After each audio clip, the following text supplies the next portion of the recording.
Je voyage solo en Asie et je te partage un vlog par jour.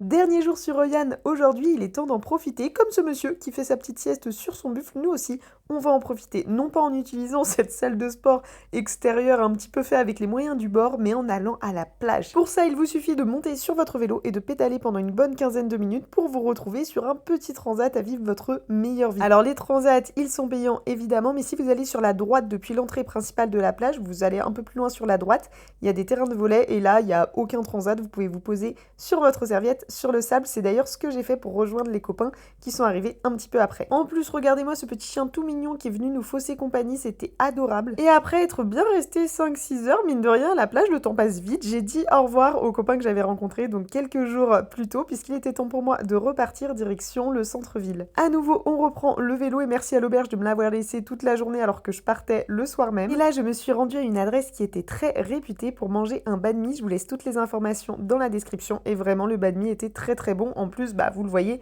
il y avait la queue. Je pense peu importe le moment de la journée où tu viens, il y a la queue parce que c'est très réputé et ça vaut sa hype parce que je me suis régalée. Mais j'ai pas mangé mon petit banh mi tout de suite. Je suis d'abord retournée à l'auberge qui en plus m'a laissé accéder à la piscine, une douche et tout. Enfin vraiment, c'était royal.